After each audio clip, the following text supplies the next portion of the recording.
What's up everybody, welcome back to Altcoin Nexus and welcome to a new video in which we will be talking about crypto narratives. Alright, and in general, very simply, what I'll do is I'll name the best 3 narratives in my opinion. I think these are the best narratives to actually make a lot of money in the next bull run, because I do think we'll have another bull run.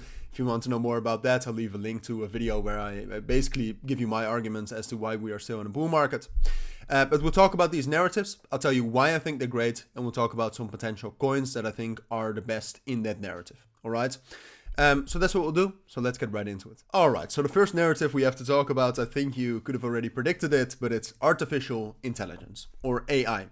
All right. And before we get into this, I do want to quickly say that obviously to make a top 3, to talk about what are the best of anything, you need criteria. All right.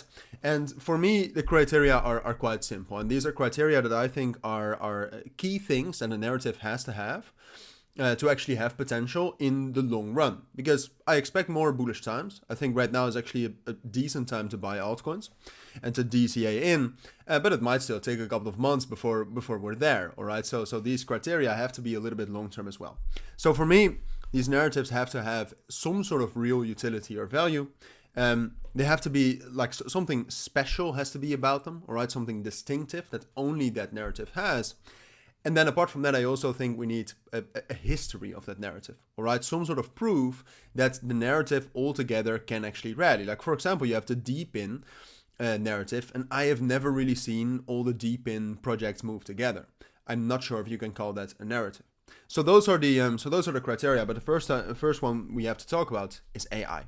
All right. So first of all, AI. When we talk about narratives, there's one other narrative which we'll talk about in a moment that has more potential or has more of a track record. But AI has done great. I mean, if you look at some of these cryptos like Fetch, Render, Ajax, Ocean, PAL AI, Netmind also to a certain extent, but these have rallied a lot. All right, these have made people rich in the last year.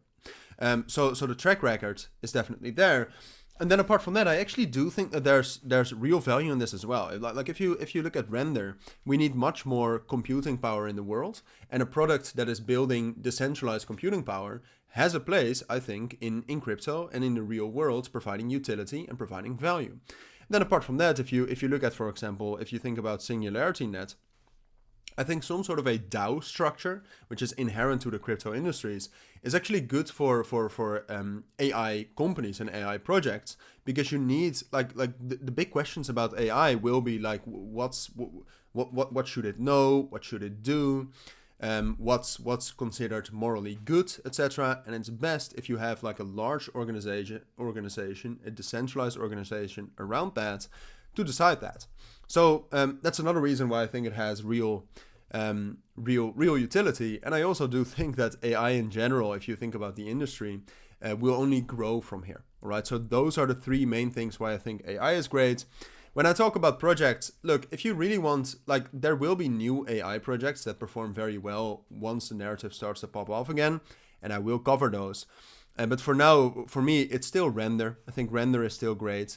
Fetch, SingularityNet, and Ocean are going together into ASI. I think ASI is great. I think PAL AI will still do great. I think Delicium or AGI is good. Sleepless AI, it's not an AI project. Spectral, I like a lot. That's Spec, as you can see. Viot, I like. And then apart from that, like if you go down in market cap, it becomes more risky. If anything, if any one of those will rally at some point of time, I'll let you know. But for now, those are the picks, and that's a narrative that I think you need to follow. All right, so the second narrative we have to talk about, and the second narrative I think is great to actually upgrade your portfolio, is RWA, or real world assets. Now, when we start off and we talk about track record, RWA is a little bit difficult to say, all right? Because with AI, we've seen periods of time where all the AI coins do well. With RWA, it's a little bit more difficult, all right? Coins like Maker, like Ondo, like PolyX, like Reserve Rights, like Goldfinch, like Token, I think those are, if you look at the top right now, Centrifuge is also good. Like, those are the main projects, and they have rallied, but we haven't seen them rally as much as AI coins. So the track record is there, but it's a bit weaker than AI coins, and I'm also invested a little bit more in AI. It's pretty similar. But RWA also has real utility.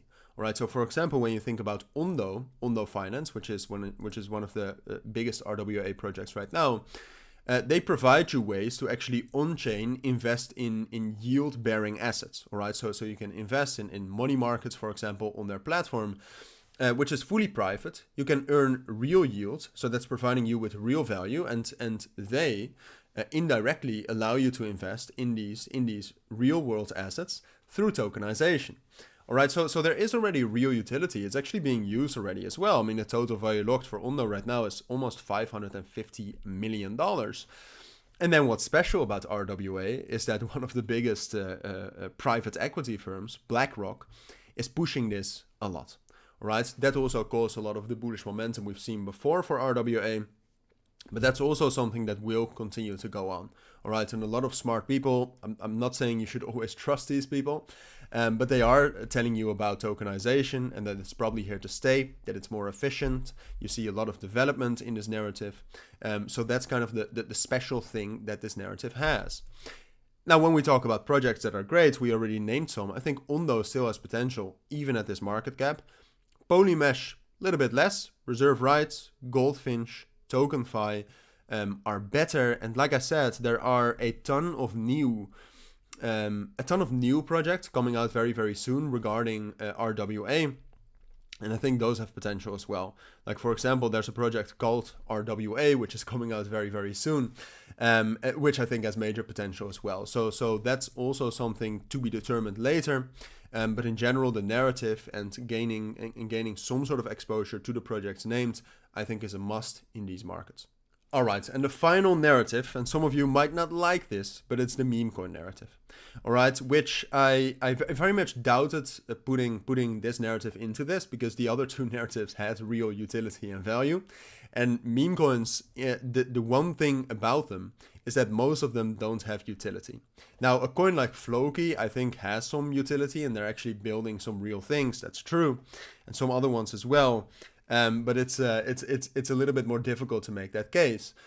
Why I still wanted to put this narrative in there is because I think you can make a lot of money with this. I think you need to have meme coins in your portfolio, and the track record that meme coins have is amazing.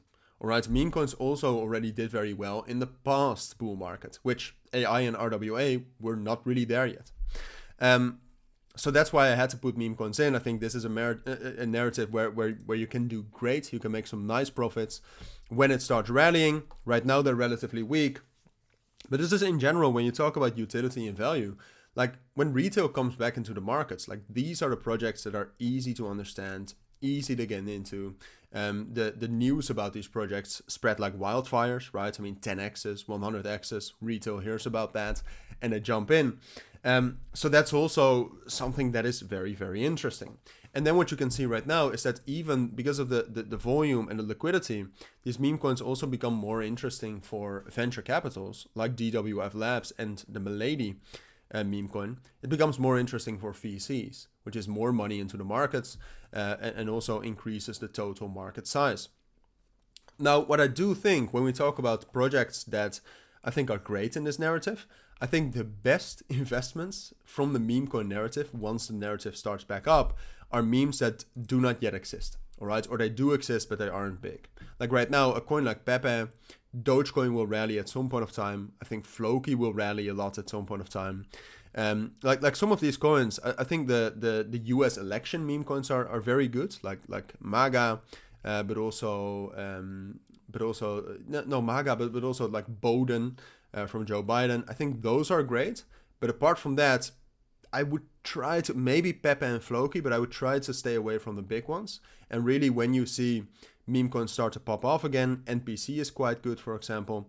But once memes start to pop off, then do your research, then come back and invest in the ones with the most momentum at that point of time. All right, because those have the most profit potential. And in the meanwhile, you can still gain exposure through the coins just named. All right, but those are the three narratives. The three narratives I think you need to have in your portfolio. Some coins that I think are great for the narratives, but you should always keep your eyes on these narratives. What new projects are launching within that narrative for potential new cryptos that can do great. But that's the video for now. If you do have any questions, let me know down in the comments, of course. But for now, thank you for watching. Take care and bye.